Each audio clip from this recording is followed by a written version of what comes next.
Hello and welcome to Conversations with Dr. Stephen Greer. This is Dr. Greer, and I'd like to thank the folks at the World Puja Network for hosting us here every 2 weeks to bring you an update on what we're doing with the Disclosure Project and the Center for the Study of Extraterrestrial Intelligence. And you can find out more about what we do at disclosureproject.org and cseti.org. That's cseti.org. And today we have a really great program to bring you an update on what's going on with the Global Close Encounters of the Fifth Kind Initiative, or CE5 initiative. And for those of you who are new to the program, the concept of a close encounter of the fifth kind is one that we began back about 21 years ago in 1990, based on some experiences I had had contact with extraterrestrial civilizations when I was younger. And it's based on the concept that not only are we being visited by intelligent civilizations from elsewhere, and there's abundant evidence for that you can see at disclosureproject.org, but also that they're waiting for an appropriate response from humans, and that if we set up the right conditions and utilize the correct philosophy and ethics and protocols, technical protocols, that we can invite these extraterrestrial civilizations to appear and interact with us in ways that are really quite extraordinary. So a close encounter of the fifth kind is when humans initiate and welcome the contact, as opposed to, say, someone who just by chance sees something flying by or has a sort of chance encounter that's more passive. So it's an active initiative of making contact with these civilizations that we know are already visiting Earth. And, of course, there's abundant evidence that they not only are here now, but have been probably involved with the Earth for thousands, if not even millions of years. And that it's time at this point in our history to prepare to become an interplanetary civilization. And so one of the programs that we have is to train people to be ambassadors from Earth to these civilizations. And one of the central concepts around this, which is something I love talking about at the World Puja Network, because the folks at the World Puja Network understand the science of consciousness and the Vedas and the concept behind the puja. And that is that the mind is non-local and omnipresent, and that every individual is awake by virtue of that same non-local, infinite mind. And that through the practice of meditation techniques, one can access that aspect of one's own self that's omnipresent and remotely view the extraterrestrial civilizations or their spacecraft or their beings, and then invite them to a specific place. And we call them vectoring. And this coherent thought sequencing is a concept where we, after inviting them and seeing where they are, show them exactly where we're located using a very coherent thought, clear imaging and visualization from the expanded state of awareness. And these are all part of a meditation process that we teach, and there's actually a training program at disclosureproject.org that you can get for that on the online service. So the idea here being that extraterrestrial civilizations, by virtue of being able to go faster than the speed of light, have perfected electromagnetically the science of consciousness, and that there are transdimensional technologies that permit extraterrestrial civilizations to pick up this coherent thought that's radiating from an expanded meditative state of awareness as clearly as we pick up a cell phone signal or a radio signal. And that this idea is something which has come about through a number of experiences that initially I began to have when I was about 18 years of age, but which when I began to study the issue, I found that there were people all over the world and throughout history that had initiated contact this way using the science of consciousness and awareness and the non-local aspect of ourselves, which is in this omnipresent field of consciousness. And so that's the central protocol. And then we also use high-powered lasers that we send up and these electromagnetic tones that were recorded in the crop circles and also at some CSETI events where we've had extraterrestrial sort of electronic signals that have come around us that we've recorded that we then also send out over radio frequencies. And so these are the three things we use. We use thought, sound, and light to initiate this contact and to invite the extraterrestrial civilizations to come and visit us within this philosophy of a peaceful contact and universal awareness. So that's really what the Close Encounter of the Fifth Kind initiative is. And over the years, initially I started just training a few people to do this and experimenting with it. I had experiences with this when I was a young man, about 18 years of age, and little by little I began to realize, well, this is really intended to be something that everyone can do. And in 1990, I founded the Center for the Study of Extraterrestrial Intelligence and then also the Disclosure Project to bring out all this information. And at this point now, we've trained thousands of people all over the world who are practicing these protocols to make peaceful contact. And the purpose of it is not only in and of itself the value of making contact, but the creation of a new reality, a new paradigm, a new morphogenic field, if you will, where humans present themselves to the cosmos and to these civilizations as enlightened and peaceful beings rather than people firing missiles at them. And I think that this is a very important distinction, and that is during the modern era, most people have either denied the existence of the evidence that we're being visited, or the response has been very secretive and very militarized. What we're doing is another path, and that's open acknowledgement and an enlightened approach using awareness and consciousness to make direct and open contact with people who are citizen diplomats. And in that sense, while we have no official standing, we feel that this is something that's very important for people to initiate because no one else is doing it. We do not have an initiative like this that's being done from the United Nations or from the State Department. To my knowledge, Hillary Clinton hasn't begun to do this. Therefore, it's important that we, the people, do it. And so many people have had sightings or contact with extraterrestrial civilizations or their spacecraft or their beings, and yet there has not been an organized response that's been peaceful.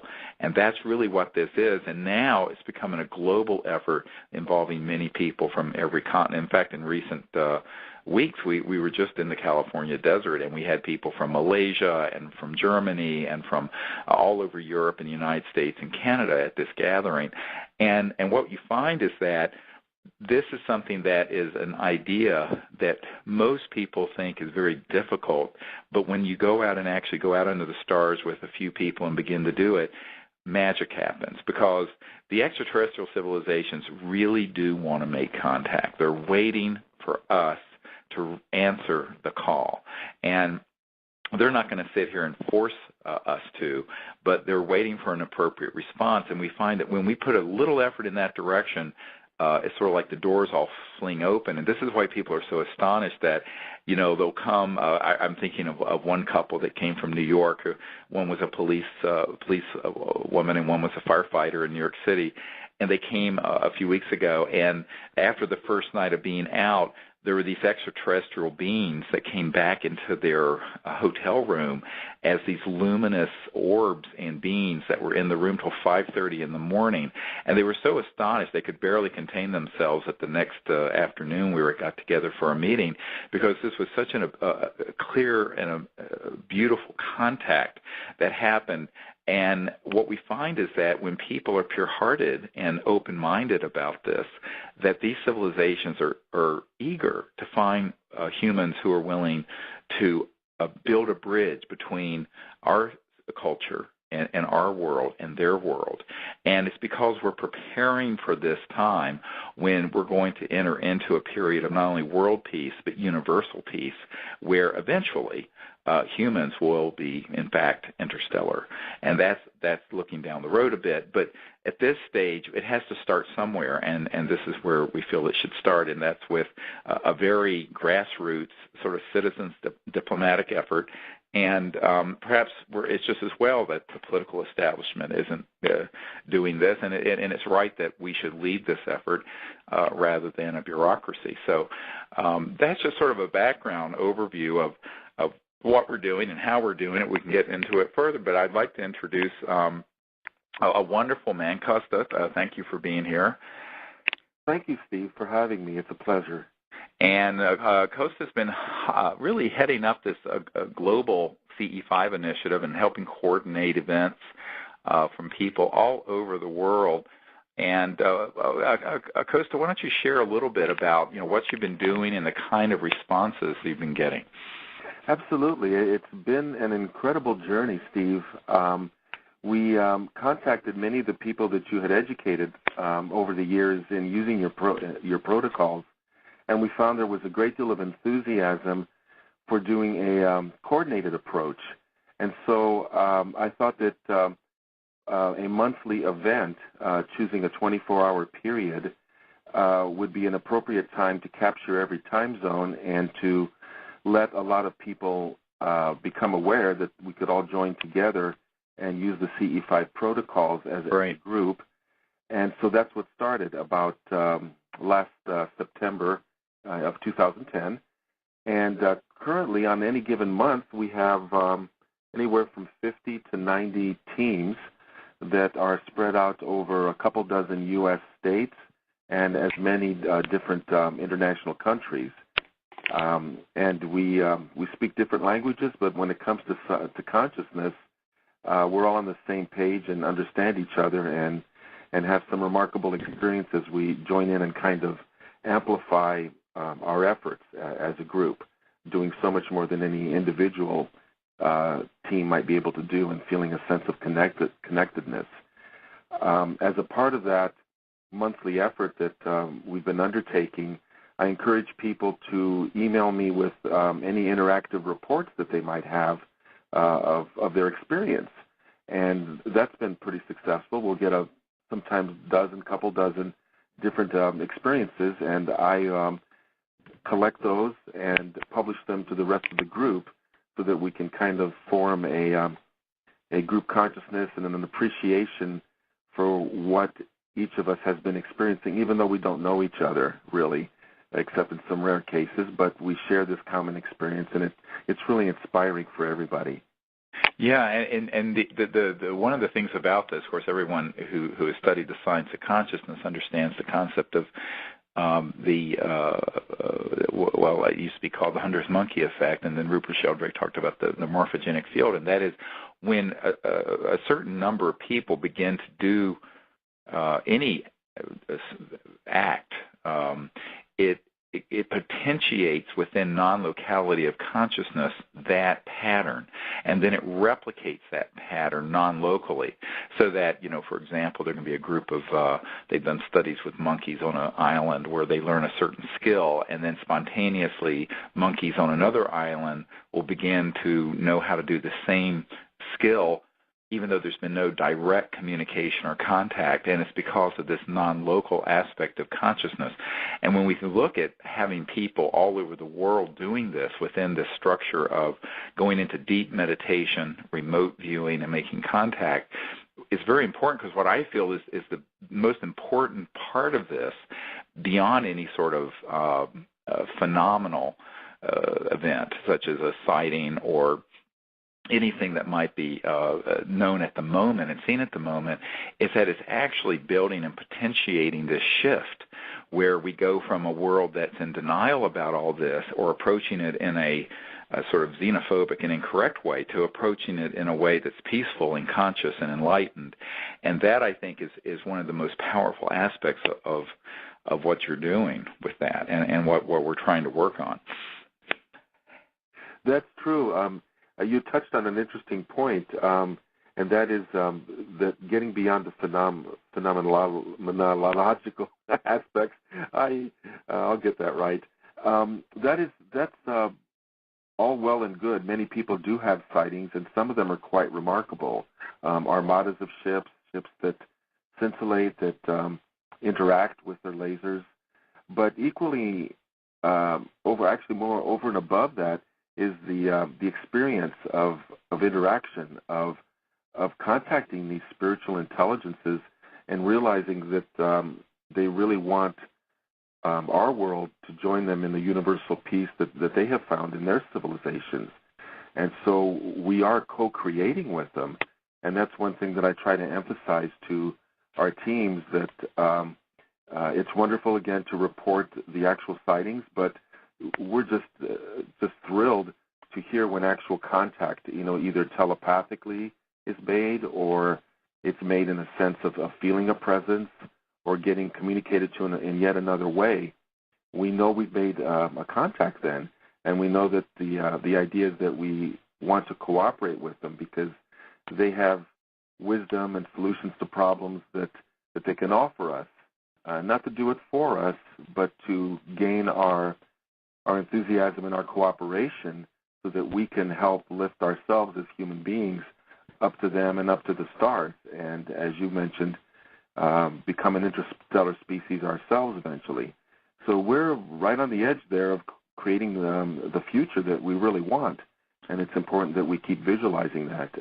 Well, and the other thing is that people have to understand, once you drill down on the concepts of non-locality of awareness, and that there is complete integration of every point in space and time with every other point in space and time by virtue of this conscious, intelligent aspect of reality, that nothing is separate. And, the sort of reductionist, more modern Western scientific approach is sort of a very separatist view of the cosmos, where to go from here to the Andromeda galaxy is, it's 2.5 million light years. So even at the speed of light, it would take 2.5 million years one way. So round trip, it's 5 million years of traveling, even if you could go the speed of light, and blah, blah, blah. And the Andromeda galaxy is the closest galaxy to our Milky Way galaxy. In reality, there are trans-dimensional sciences and technologies that are increasingly non-local. The ultimate non-local science is awareness itself, and all the Vedic masters know that. But between the absolute field of pure mind and linear space-time, there's a lot of gradations of dimensions and energies that can be used, including coherent thought and remote viewing and other sciences. And, of course, extraterrestrial civilizations have, faster than the speed of light, electromagnetic-related communication and transportation systems. And they literally drop out of linear space-time.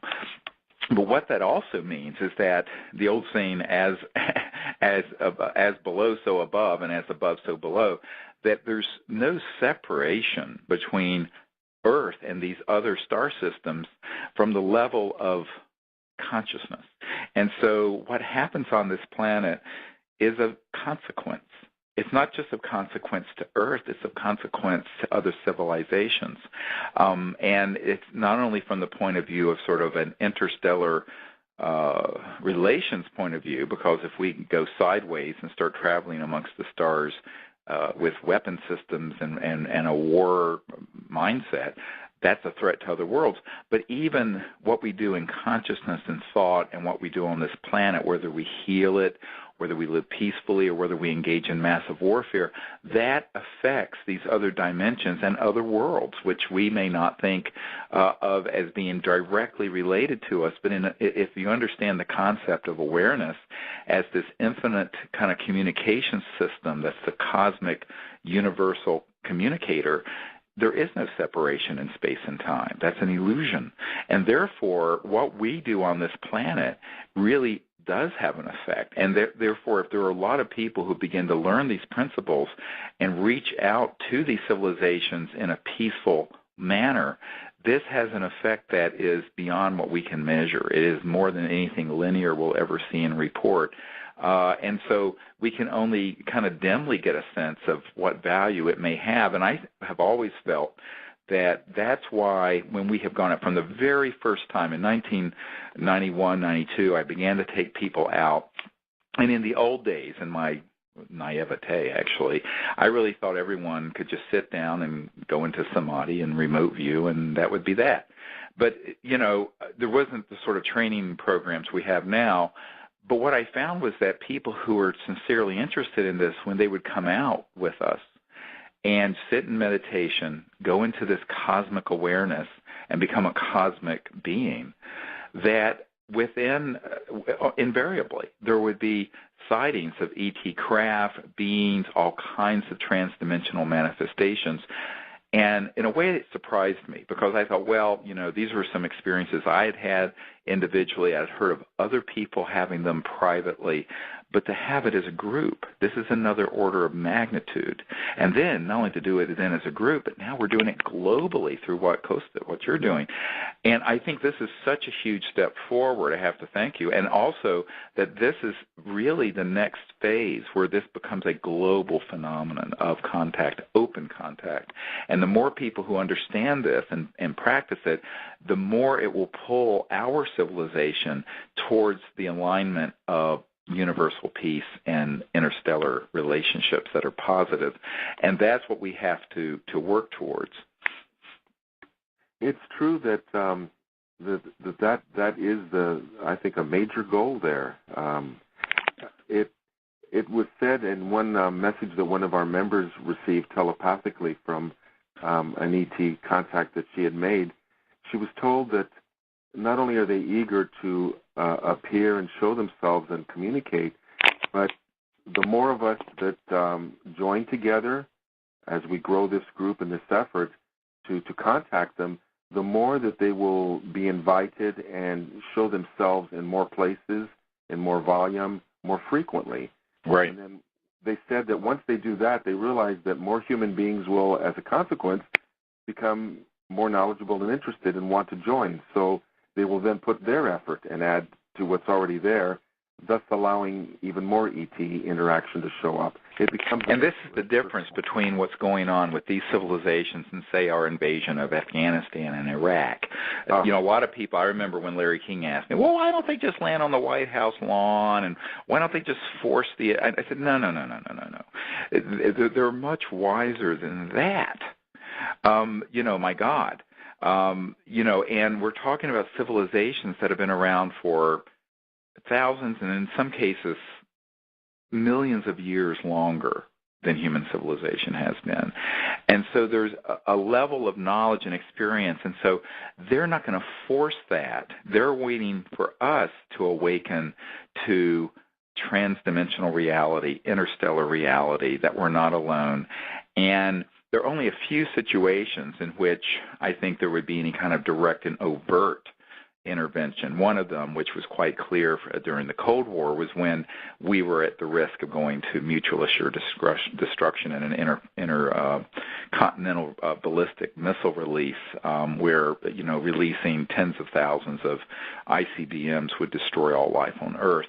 I think there are certain situations that are extreme that would result in an intervention of this type, but otherwise, accepting that, and those are extreme exceptions, they're really wanting humans to prepare for contact, make the contact, and do it openly and willingly.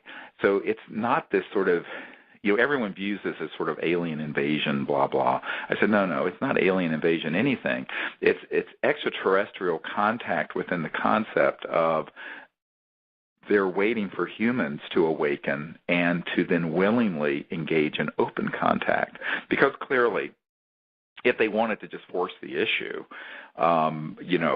they could. There's no question that if you've got the ability to travel faster than the speed of light amongst the stars, they could just simply take over our command and control centers and neutralize every weapon system on Earth and do all this. But they know that civilizations such as ours will not learn if they're just simply taken over. We have to evolve through this, and we have to grow through this. But we also have to evolve into a willing and open acceptance that we're not alone in the universe and that we're willing to make open contact with them willingly, so that it's a truly a multilateral, open initiative, and that's why we call it a Close Encounter of the Fifth Kind initiative, where we are inviting and initiating the contact openly, but with the understanding of higher states of consciousness and transdimensional reality, and all the ways that that manifests, as we've talked about before on this program. That, for example, a couple weeks ago when we were in the California desert, we had amazing contact with magnetic field meters that out in the middle of this 700,000-acre wilderness would begin to go off when there was an ET that would enter the circle, literally within feet or standing amongst us. And you could see the sort of energy field, and the magnetic meters would flux, and then some of the photography will show these luminous forms around us. And this is something where people say, well, gee, do they ever fully materialize in three-dimensional space-time? The answer is yes. But at the same time, they don't have to. They can be in all these different dimensions, as it were, much like your astral body of light, and they can interface, however, with our electronics or with our cameras or with our persons and with our awareness in ways that are not exactly what you would expect in a Hollywood movie. In fact, it's more wondrous and more amazing. And once people learn that and know what to look for, then they begin to realize, oh my gosh, there's all kinds of ways contact can happen. Everything from a craft that, the last night that we were out in this wilderness, we had two gorgeous extraterrestrial vehicles that we did film that materialized in the east-southeast. That one was sort of bluish-white, and one was sort of a golden, beautiful amber golden color. And they just hovered there for some time, and then they moved off towards the east.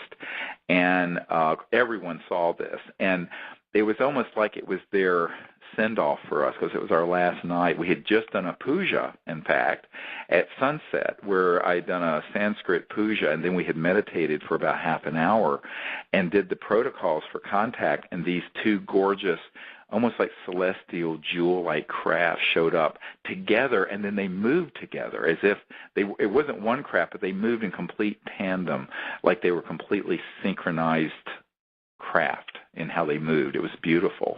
And so it can happen on many, many levels, and this is what we're hearing from these reports and from folks around the world. I don't know, Kosta, if you'd like to share some of these accounts that you've gotten here recently, it'd be great for people to hear it.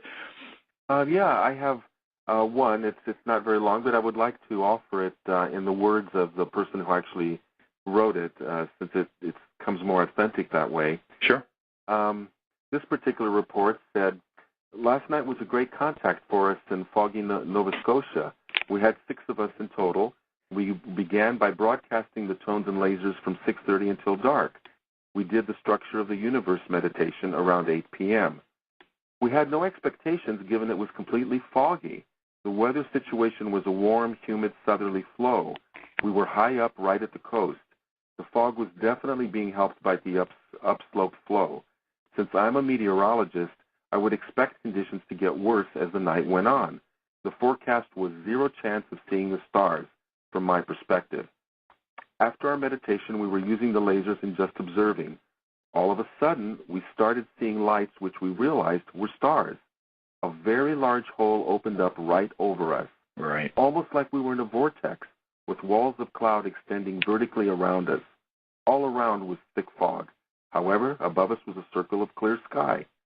More or less in the center of the circle was a star-like object that moved. As we tried to interact with our lasers, it responded. All kinds of erratic movements, zigzag, phase in and phase out. The ETs did find us. They cut a hole in the clouds to put on a beautiful display of motion through the sky above us. After 10 minutes, the hole in the sky just quickly filled in, and the fog came back. There you have an example of awesome, a very deliberate experience. You can't make this stuff up. Oh, I know. And this is what's wonderful, is that exact experience, and I don't even know if the people, if I know any of these folks, some of the people who do this all over the world, many of whom I have never met, we have had that happen all over the world for 20 years, where we'll be in England or we'll be in some place where it's completely cloudy and foggy, and there will be a completely perfect ring or circle open up above us, and it's like it's walled, and it stays there for a prolonged period of time, and then there's all this contact that happens within that area, and it's the only area that has opened up, and it's literally a type of phenomenon that we've experienced dozens and dozens of times. And the first time people see it, they go, "This is impossible. How is this happening?" And it's actually quite beautiful. And then there'll be a craft that'll appear or some object that'll come down, and it's really wonderful because we may have a hard time as meteorologists or early 21st century scientists explaining how that can happen.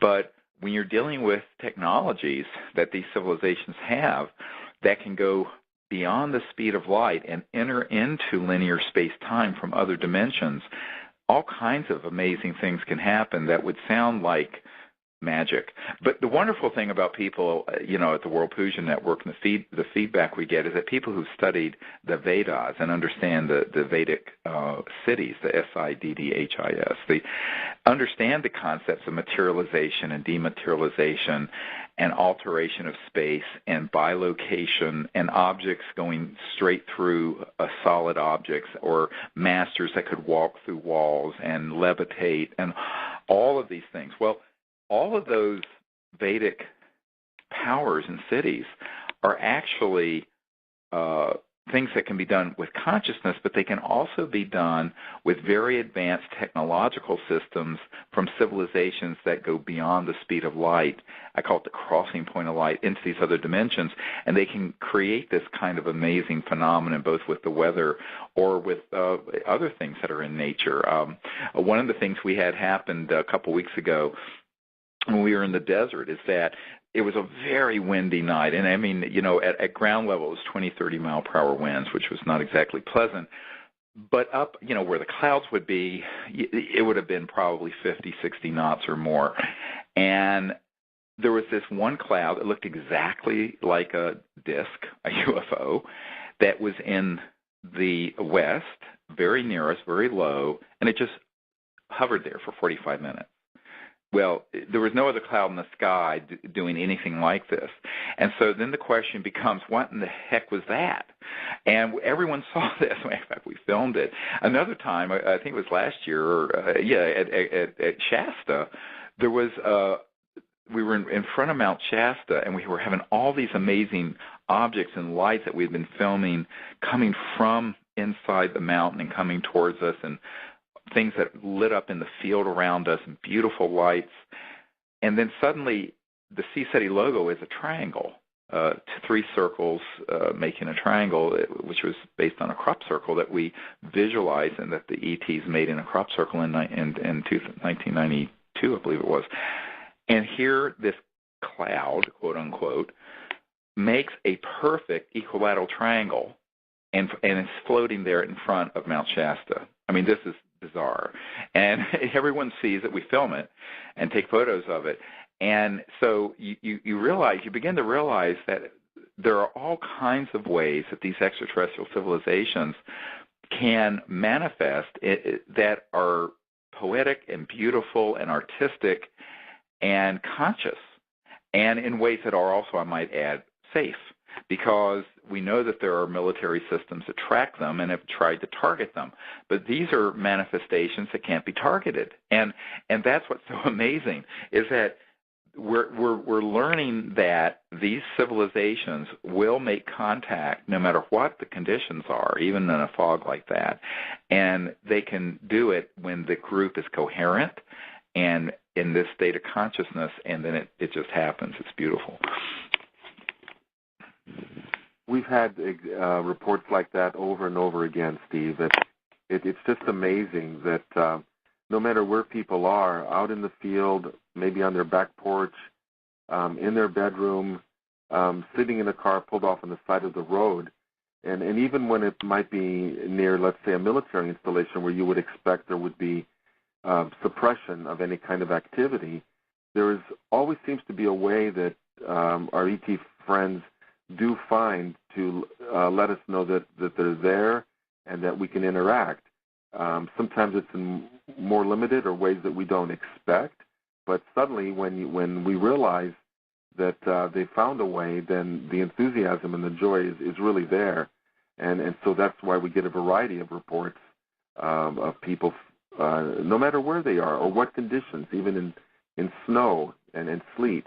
There's a way. There's maybe a touch on the shoulder, a wiggle of the nose sometimes, the feeling of a presence, thoughts. It just goes on and on. They're really not limited by our imaginations, and that's a good thing. Right, exactly. And what we have found is that one of the reasons we have developed these electronic systems that we bring out with us is that we have found that they can go within the circuitry of an electronic device, such as a tri-field meter, a magnetometer, or something, and you can be out in this wilderness area, and they will go into the circuitry and begin to talk. Literally, we played this a few times on this show, but you have to hear it and be there to believe it, because it is actually expressive and emotional talking. Although it's tones coming from the beeping of this thing, but it isn't like it's not at all like these devices make me, you say, go up and hold it up to a magnetic motor or to a police radar gun or something like that. It's very nuanced, it's very specific, and actually if you go into a deep state of consciousness, you can link up to these tonalities and actually get the message or the feeling of what they're communicating. And this is sort of a electronically assisted transdimensional communication that's happened with even things that are as common as radar detectors and magnetometers.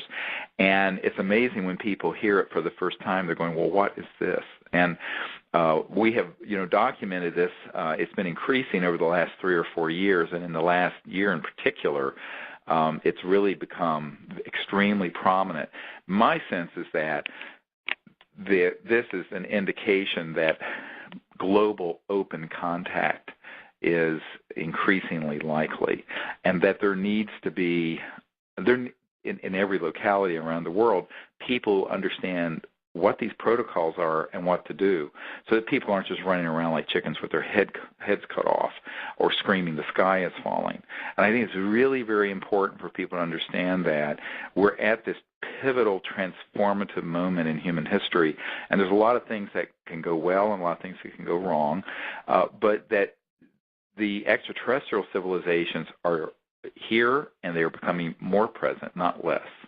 And I remember a meeting with a very highly placed scientist in the U.S. government who's one of the highest-ranking scientists in Washington in the last year. And he was telling me about this Defense Intelligence Agency general who had no knowledge of this subject and had come out of a briefing in the past year or so where he had been shown images of extraterrestrial vehicles that were in our solar system that were miles across, enormous. And he was just ashen and just like, oh my God, this is really here. And of course, to a military person, it's all they think of is a threat.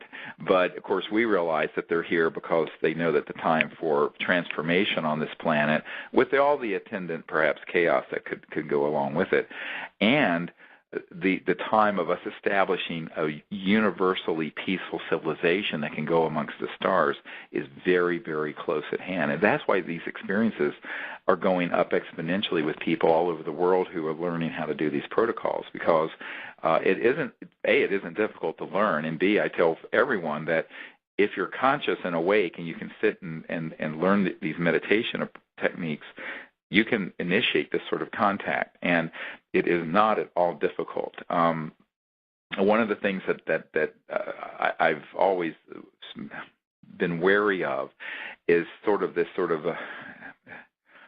the guru culture. Guru just means teacher, but where people think that, well, only certain special people can do these things, and I completely reject that.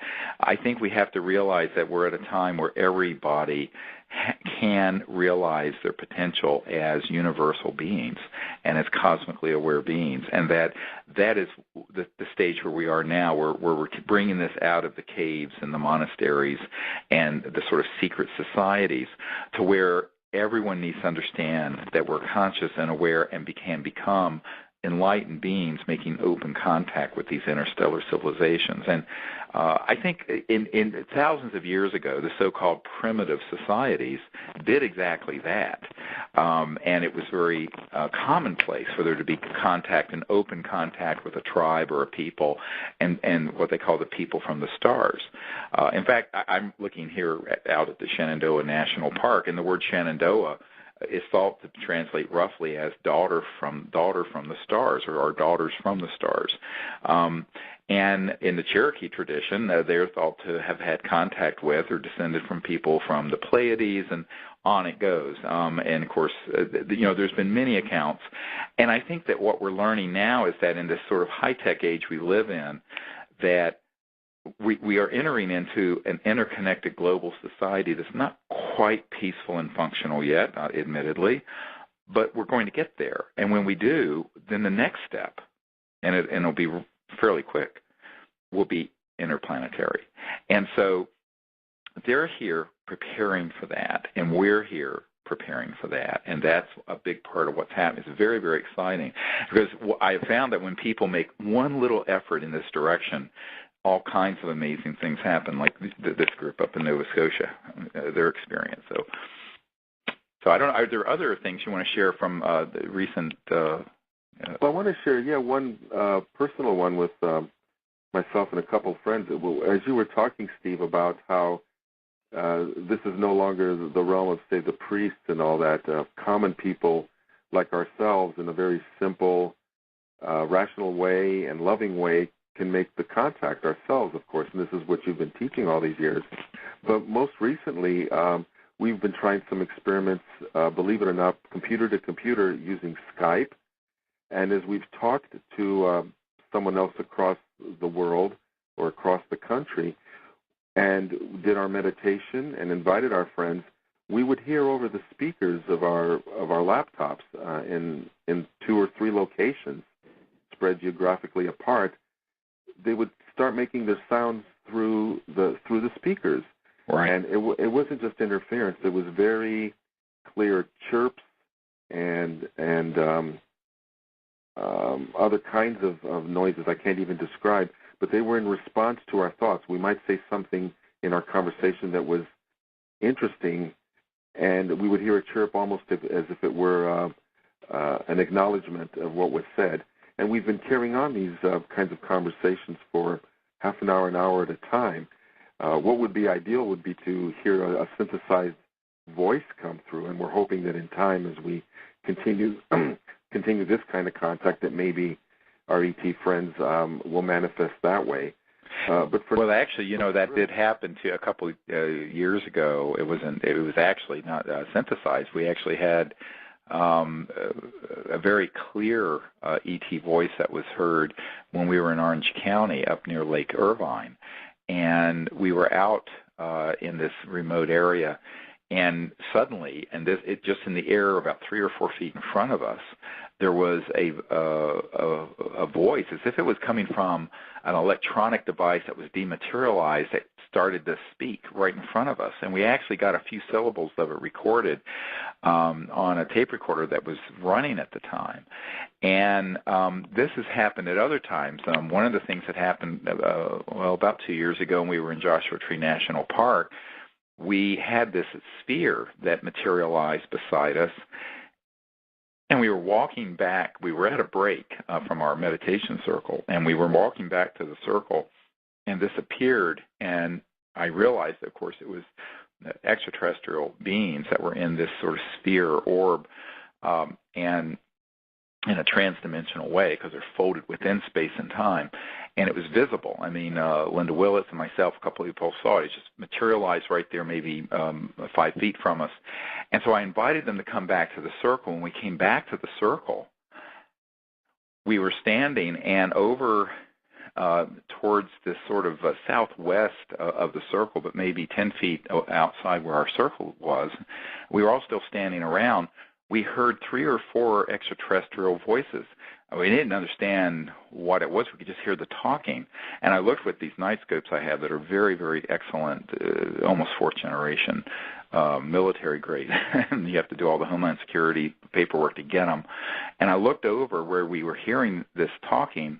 There was nobody there. It was this empty desert. And that's when we realized, and that's when Raven felt that she should take a photograph, and this picture of this being is floating, and there's an orb, and it flashes in very quickly, and there's this being that's there floating right outside the circle.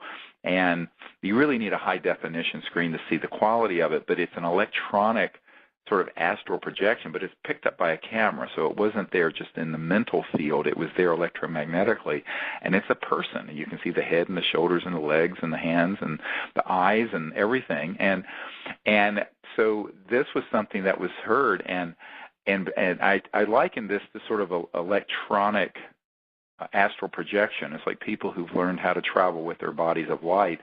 These extraterrestrial civilizations have electronics that permit this sort of transdimensional manifestation and travel where they're there. They can be dematerialized, and in an instant, I mean in a snap, they can appear, and that's what was filmed on this camera, and it's really an amazing picture. It's at cseti.org, cseti.org, for those of you who want to see it.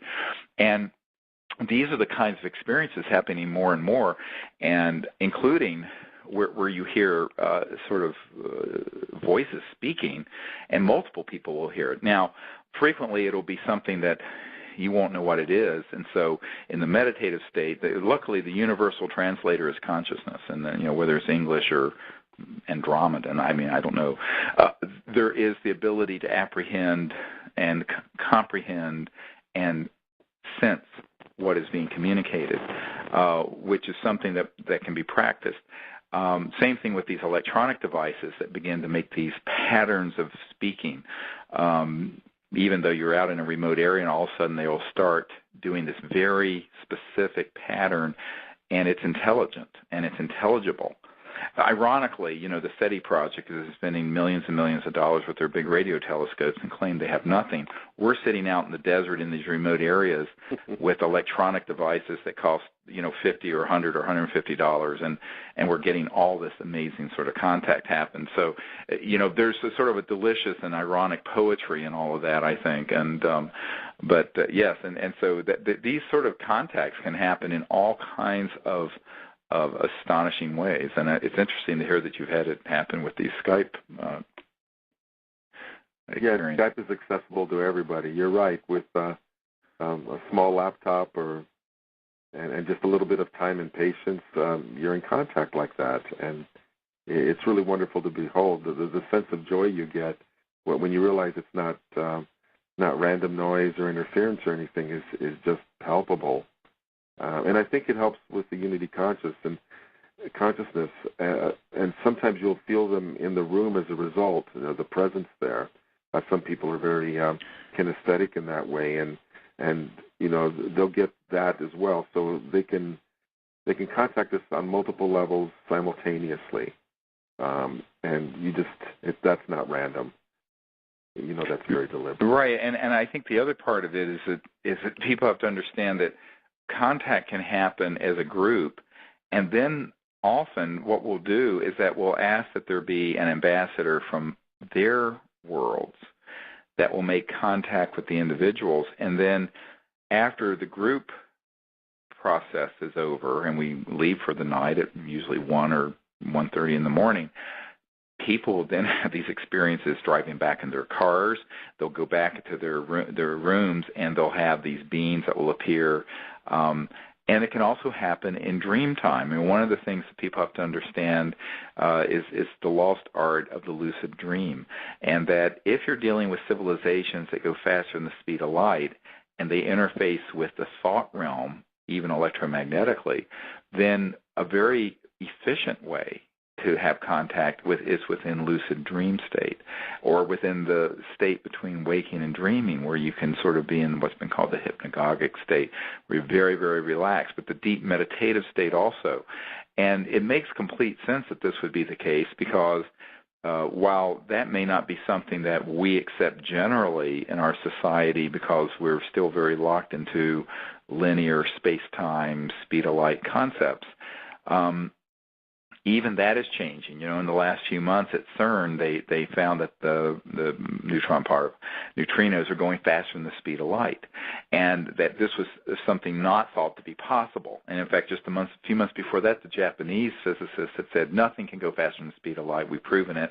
And then CERN comes out with this thing. Well, in reality, there are phase dimensions that can be folded with any volume of what we call space, where there are multitude of refined frequencies beyond the speed of light, and that includes awareness, the thought realm, and a lot of interesting things in between. And this is exactly the domain of interstellar civilizations. Why? Because you cannot communicate or travel at the speed of light if you're going amongst stars. It's just too slow. And so once you get your mind around that, then you understand the primacy of the science of consciousness and the knowledge of the Vedas and this ancient knowledge that's in all cultures about consciousness and mind, and that is a very essential part of the contact protocols, because it relates very directly to the reality of an interstellar transdimensional civilization. Because if they're really able to get here from another star system, they're simply not going to be using things like the space shuttle or something that's going 25,000 miles per hour, because it would take millions of years to traverse the distances of interstellar space. And so once you realize that, well, we are being visited by these civilizations and have been forever, then you have to then adapt your scientific paradigm to include the science of consciousness and transdimensional sciences. And that's what we're applying out under the stars together. And it's very exciting, because once you see that can happen and you make the connection with these beings who are very, very non-invasive. I mean, they only come as you invite them. And what you find at that point is that if you do invite them, they will come in ways that may not be what you're expecting from having looked at too many Hollywood movies, but will be actually more elegant and nuanced and profound. And that's what people are experiencing all over the world as they begin to open to this reality. And I have to say that one of the things that people need to get over, and I know this is something you've always talked about, Stephen, is the fear thing. The Hollywood culture, the movies have set up that vibration of invasion and alienness and strangeness to titillate people and to separate them from what the reality really is. And the reality is the ETs are about consciousness and love, compassion, patience with all of us. And once you tune into that vibration, there's no room for fear. That's just something that human beings have generated on Earth to keep the contact from happening. And so that's just something I wanted to stress that we do in our groups every month across the world, is we join in love. And it may sound like a cliche or something very simple, but oh my God, it's a unifying power that holds universes together. And yes, our teams join together in that sense. I know that that's what allows the ETs to find an easy path, an easy connection to us, and be gone with fear. That's going to be a thing of the past. Well, yeah, and the fear is driven from the sense of separation, whereas this state of unity, in the Bhagavad Gita, there's the scene where Arjuna is talking to Krishna on the battlefield, and Krishna says, "A little of this eliminates all fear." And the "this" is with a capital T, and he's referring to this state of pure consciousness, this state of enlightenment. And once you experience that and you realize that these civilizations, of course, have amazing technological capabilities, and if they were hostile. I said once at Wright-Patterson Air Force Base, where the remains from Roswell were shipped, and I was having a meeting there with the colonel who was in charge of the division over that storage area. And, he brought up this issue. He says, well, what if they're not friendly to us? I said, sir, with all due respect, given the fact that when we started trying to shoot these things down, we had vacuum tubes and, we were exploding the first atomic bombs and things like this. If they were hostile, it would have been point set match over about 1945. I said the fact that we're breathing the free air of Earth, notwithstanding all the stupid things we've done militarily in this area, is a profound testament to their love and their patience and their enlightenment, because clearly, we're talking about civilizations that are in the hundreds of thousands to perhaps millions of years more developed than we are. And if it was just a matter of technological prowess and domination and invasion and all the things that you see in the movies and in frankly, the UFO subculture, it would just simply been over a long time ago. And the fact is that when Stephen Hawking said, we should not try to make contact, a couple years ago, he said, because they would want to come here and invade us and colonize us.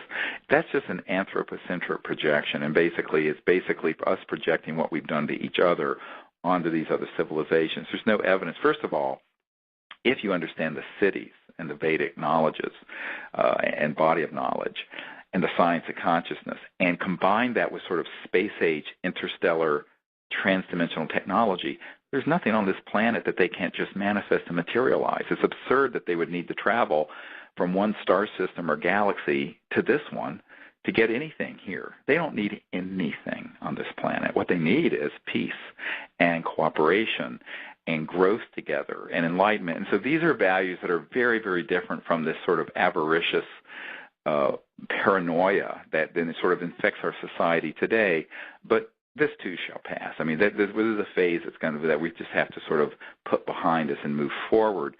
And when you're making contact, the key thing is, as you said, is to go into this state of oneness and love that's beyond all fear, and then it's just amazing what can happen. And I think one of the reasons why this subject has been portrayed in really scary ways is that the intelligence community knows that if people are afraid, they won't go out and make contact. But if they go beyond their fear, they will and they can. And this is what's awesome, is that when you realize that you can transcend those limitations and go into this higher state of awareness and this meditative states, and contact can happen, then anything is possible. And there's no force on earth that can stop it.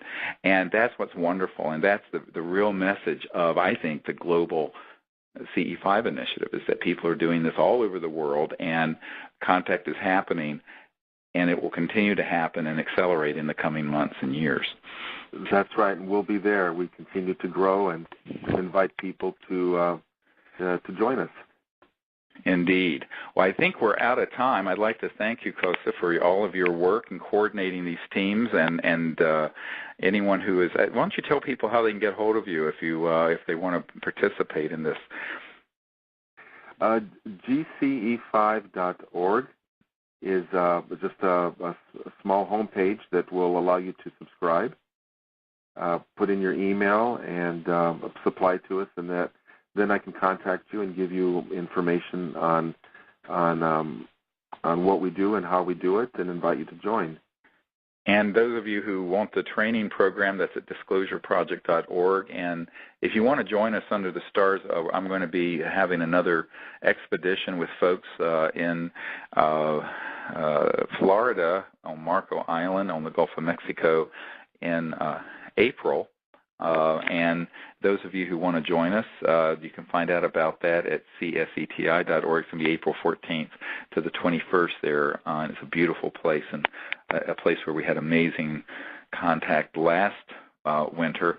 So if you'd like to join us there, you can find out more about that at cseti.org. So look forward to seeing you under the stars. And again, thank you, Kosta. And I'd like to thank the folks at the World Puja Network for hosting us here. It's wonderful to share this information with your listeners. Thank you, Steve. All right. Good night.